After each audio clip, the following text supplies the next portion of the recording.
When I was a kid, my daddy took me for a walk in the woods behind our house one afternoon. This was before I learned not to trust Daddy or go anywhere alone with him, if I could help it. This is before I learned how to hate. Hello everybody, it's Josie here. I'm going to be doing another two-book review today. So my two books today are actually both horror novellas, and that is what connects them. The fact that they're short and they're fantastic.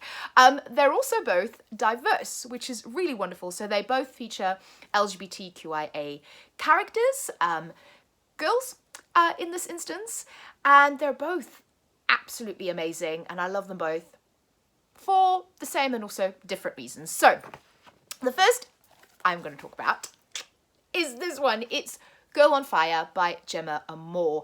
Now, I mean, talk about cover by. All right, this was a cover by for me, and it just sounded really great. Girl on Fire by Gemma Amor. I'm going to read more Gemma Amor. So this novel is about, the main character is called Ruby Miller, and she has suffered abuse at the hands of her father, and one day she's had enough and she leaves, and she gets in her cherry red Pontiac and leaves, and something happens to her.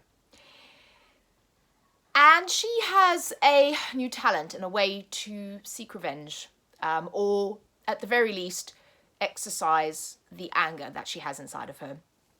What I would say about this, and I'm not going to say more because it's only like 140 pages long, so I can't really give away all of the story.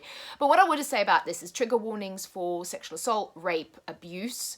There is definite sort of body horror in this. What happens to the people that Ruby may take vengeance on.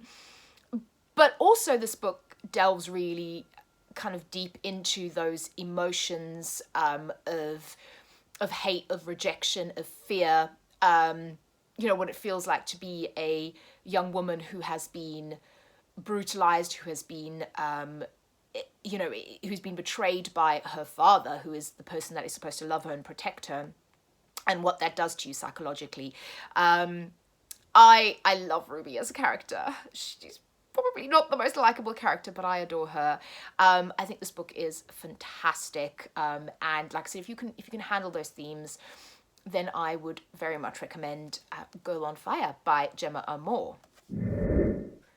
There are times after staying in the same place for so long, when the thing that looks out from behind my eyes recognizes how everything around me has changed, while I stay the same. I often feel lost, even to myself. The second book that I'm going to be talking about is Starving Ghosts in Every Thread by Eric LaRocca. Now, again, beautiful cover, short novella. I think this is under 100 pages long. But oh my goodness, I've read this through twice now and I've cried every time. So, okay, so how do I sum this up? So, the main character is Teddy, and she has a condition where she has to feed off the emotions of others. So I guess you could liken it to kind of like psychic vampirism.